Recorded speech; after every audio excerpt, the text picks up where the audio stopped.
Salut, c'est Pierre et j'espère que tu vas bien. Aujourd'hui, on va voir comment faire une campagne Facebook rentable sous 3 jours à peu près. Donc ça, c'est une des stratégies que je vous ai déjà envoyées dans le groupe Ecom Hero. D'ailleurs, le lien est dans la description, hein, n'hésitez pas à y aller.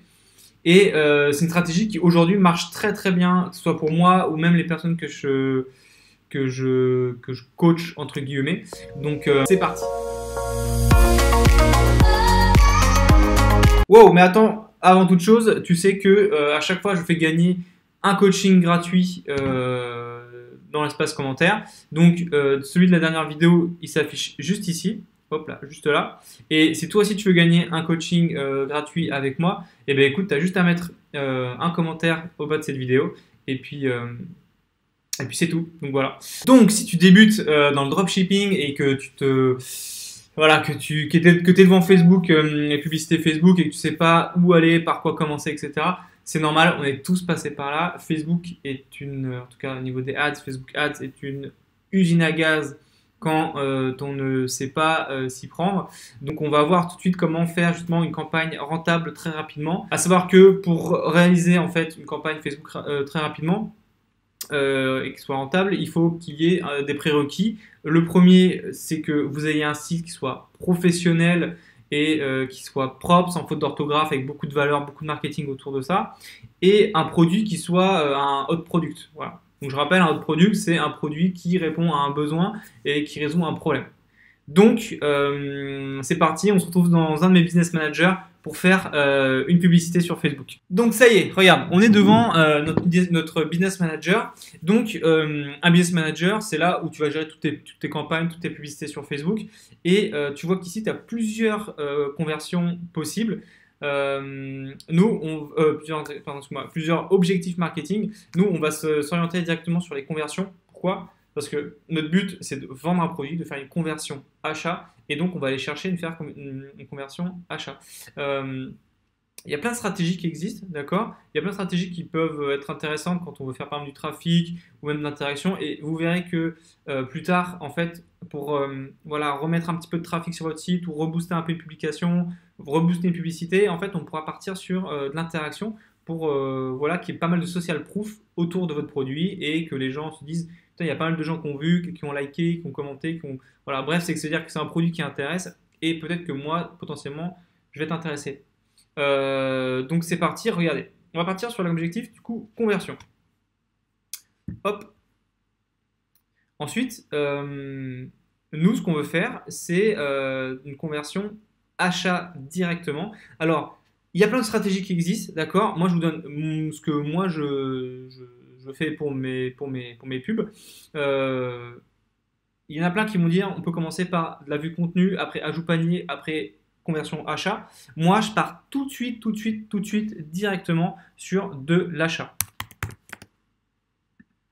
Hop, achat. Donc, c'est un site, vous pouvez aller voir, mais c'est un site qui n'existe pas, c'est un truc bidon que j'ai fait. Même si le pixel est rouge, enfin si le petit bouton est rouge ici, c'est pas grave, tu vas quand même rester sur la conversion achat parce que tu vas demander à Facebook d'optimiser ta publicité pour que les personnes achètent sur ton site internet. D'accord ? Donc ça c'est parti. Ensuite, on va arriver sur une partie qui est ici, donc on va essayer de commencer à créer ton audience, savoir qui vont être tes personnes qui vont acheter. Donc, on imagine qu'on va partir sur un produit qui est, on va dire, un produit de beauté pour les femmes. Je ne sais pas si vous avez vu, il y a un truc qui est sorti chez Sephora, c'est une espèce de petite brosse pour se laver le visage. Donc, on va dire qu'on va vendre ce produit, d'accord ? Donc, ce qu'on va faire, c'est qu'on va commencer à réfléchir de qui pourrait acheter notre produit. Donc, si on part sur un produit de femmes, eh bien, écoutez, on va se dire... on ne va pas les cibler les hommes, on ne va pas dépenser du budget sur des personnes qui ne vont jamais acheter notre produit. On est d'accord. Donc, on va partir sur femmes. Ensuite, on va remonter 18-65 ans. Aujourd'hui, on ne sait absolument pas qui va acheter nos produits. Donc, on va laisser de 18 à 65 ans. C'est après, une fois que la pub va tourner, qu'on va commencer à savoir si c'est plutôt des jeunes qui achètent ce produit, plutôt des vieilles, plutôt des au milieu. Mais tant qu'on ne sait pas, eh bien, on va rester sur du 18-65 ans. Ok ? Ensuite, là, vous avez tout le monde. Plein de choses en fait qui sont relatives à ça. Il y en a qui laissent tout le monde, il y en a qui vont mettre dans les environs de passage résident. Moi, ce que je fais généralement, c'est résident. Pourquoi? Notamment quand on vend sur le marché francophone, si on met tout le monde, c'est-à-dire que par exemple Facebook va pouvoir mettre cette publicité à un Chinois, mais qui est en vacances à Paris par exemple. Et on sait que le Chinois n'achètera jamais notre produit, donc ça ne sert à rien, encore une fois, de dépenser du budget sur une audience qui n'achètera jamais notre produit. Voilà. Je vous le rappelle, Facebook est fourbe, d'accord? Facebook, il va dépenser de l'argent là où il peut aller, et c'est là où il y a aussi des gens qui dépensent le moins. D'accord? Donc, on va rester sur résident. Et si on va sur le marché francophone, on va rester sur France. Ne commencez pas à partir au niveau de la Belgique, au niveau de la Suisse. Restez déjà sur le marché francophone.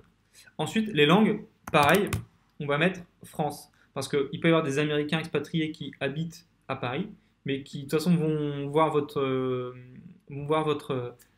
produit et va dire bah moi de toute façon je parle pas français, je connais rien, donc de toute façon voilà je vais pas. Donc tu dépenses de l'argent pour quelqu'un qui va pas acheter ton produit encore une fois. Euh, donc on va rester là-dessus. Donc résident, France, 18-65 ans, on sait qu'on va vendre plutôt un produit pour les femmes, donc on va mettre femme et on met français tout, d'accord? Ensuite on a le ciblage avancé. Donc là où ça va commencer à être hyper intéressant et hyper important. Moi je vous ai toujours dit, je fais comment dire, une stratégie où je commence par 5 adsets à 5 euros. Le mieux, c'est 10 adsets à 5 euros, mais bon, on imagine que tu n'as pas beaucoup de sous, que tu te lances dans le dropshipping, tu ne sais pas trop comment faire, donc tu vas mettre 5 adsets pardon, à 5 euros. Ce qui fait un budget publicitaire de 25 euros par jour, ce qui est déjà pas mal. Donc, on va commencer à aller chercher des intérêts qui pourront être similaires en fait à ton produit. Donc tout à l'heure, qu'est-ce que je disais? Je disais que Sephora a lancé ce produit-là, donc pourquoi pas commencer à aller chercher l'intérêt Sephora. Tac. Donc tu mets l'intérêt Sephora et c'est tout au niveau de ces intérêts-là. Moi, je ne mets jamais plus de un intérêt par adset. D'accord? Par contre, on va aller affiner l'audience. Alors là, plein de choses se disent. Je peux pas te dire si ce que je fais, c'est vraiment le mieux. D'accord? Il y a plein de stratégies. On est d'accord, on n'est pas d'accord. Moi, je te donne juste voilà, ce que je fais. Je mets toujours acheteur actif. Il y a plein de gens qui se disent ouais, acheteur actif c'était bien en 2017-2018, mais de toute façon en 2019 ça sert complètement à rien.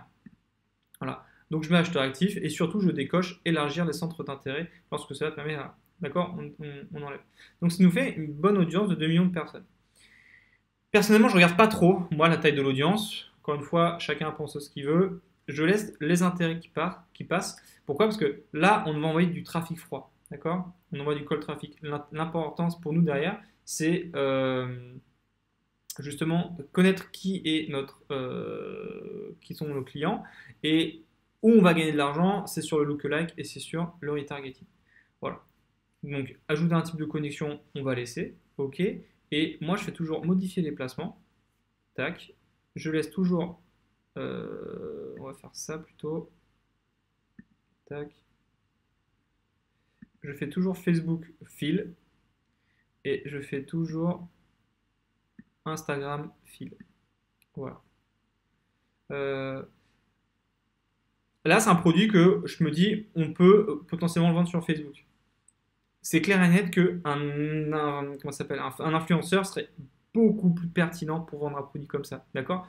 Il faut aussi réfléchir sur quelle est la stratégie au niveau de la diffusion de la publicité. Est-ce qu'il vaut mieux travailler sur Facebook? Est-ce qu'il vaut mieux travailler avec des influenceurs? Là, typiquement, tu vas avoir des influenceuses, tu leur balances un produit, elles font ah c'est génial machin truc et tu fais des ventes et ça à mon avis sera beaucoup plus optimisé. Là, j'ai pris ce produit-là parce que je viens d'y penser, d'accord? Et que c'est pour juste te montrer quelle est la méthode à suivre pour ma stratégie sur Facebook Ads, d'accord? Mais il y a plein de produits qui ne sont pas bons pour les Facebook Ads et qui sont bien meilleurs, bien plus performants sur Instagram, Snapchat ou Google.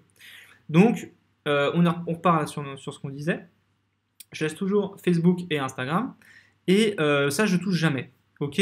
Donc, qu'est-ce qu'on disait tout à l'heure? On disait qu'on allait mettre 5 euros par adset quotidiennement. Tac, tac, tac. Hop. Et ça, je ne touche jamais. Voilà. Ok, là, on va chercher une page Facebook, d'accord? Normalement, on va mettre un compte Instagram. Je pense qu'ils vont me saouler parce que j'en ai pas créé un, mais bon, bref. Vous, en fait, quand vous aurez créé votre page Facebook, vous aurez créé un compte Instagram. Et du coup, ici, là, vous aurez juste à mettre le compte Veli, par exemple. D'accord? Je préconise toujours de faire une vidéo. C'est quand même plus impactant, c'est plus visuel, on peut faire passer plus de messages.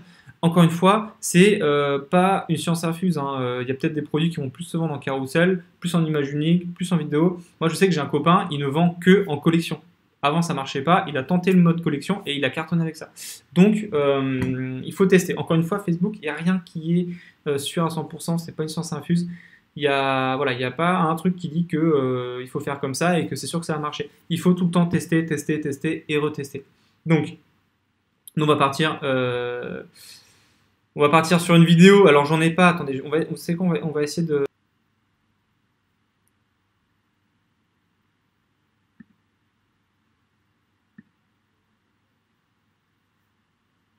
Hop là.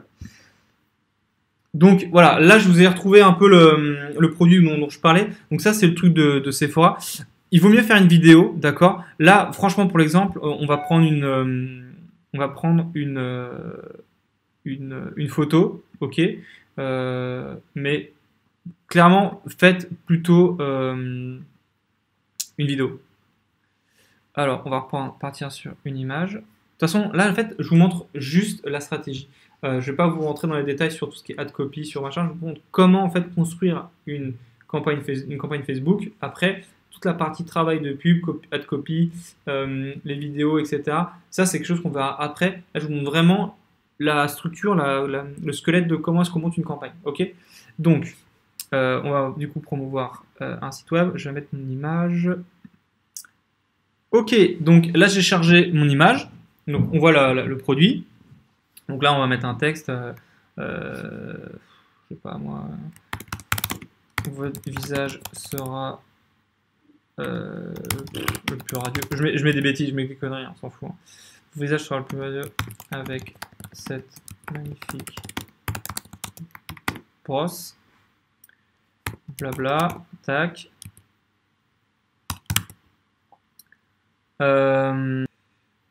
Site.fr, voilà. Donc là, on va mettre son site internet. Ce que je vous conseille, c'est modifier un peu le titre.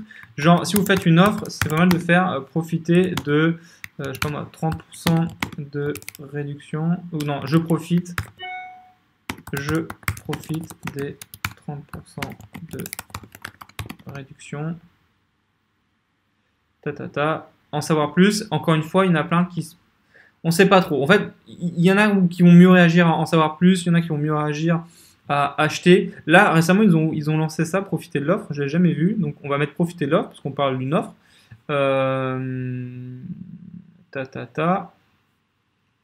Et hop, c'est bon. Donc là, on a créé notre première campagne de conversion, notre première ad set et notre première publicité. Là, ce qu'on va aller faire après, donc on va aller dans notre campagne conversion.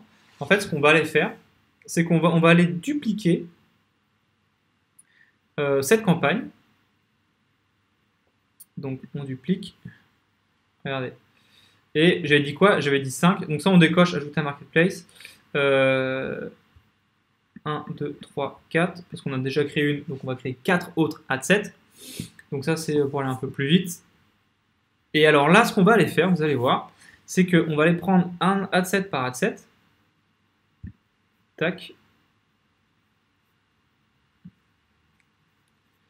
Ça remet un peu. Hop. Et donc là, on allait chercher Sephora. On va essayer d'aller chercher quelque chose d'autre. En fait, il faut imaginer une grosse part de gâteau. Et il n'y a qu'une part du gâteau qui va acheter. Mais pour l'instant, tu ne sais pas trop où est-ce que tu dois aller, justement, quelle part tu dois manger pour que, en fait, ça soit la bonne. Donc, on va essayer d'un peu chercher quelle est l'audience, l'intérêt qui pourrait vraiment être hyper intéressante par rapport à notre produit. Donc, tout à l'heure, on parlait de ça, on parlait des filles. Les filles, généralement, qu'est-ce qu'elles font? Soit elles se démaquillent.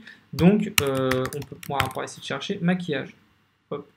Donc, vous voyez, on part d'une marque, Sephora, mais on va aller chercher aussi d'autres, un comportement ou un centre d'intérêt. Tu vois, maquillage, le maquillage, c'est on se maquille le soir, le matin. Donc, on va faire publier. Et on va aller chercher plein d'intérêts partout sur nos autres adsets. Et on aura du coup 5 adsets avec 5 intérêts différents. Et, et voilà, en fait, c'est un peu ça la stratégie. Donc, comme je te disais tout à l'heure, si tu as un peu de budget, passe à 10 direct, tu auras un résultat qui sera plus intéressant. Mais, et du coup, voilà.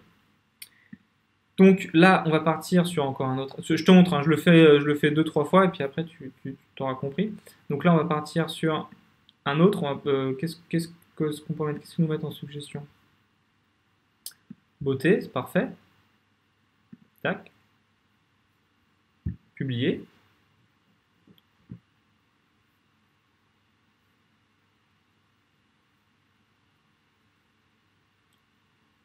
Alors voilà, c'est un peu long, c'est bon. Ensuite, bon, moi je vais tous les faire comme ça, bon, vous verrez bien. Beauté. Là, je vais mettre. J'en sais rien.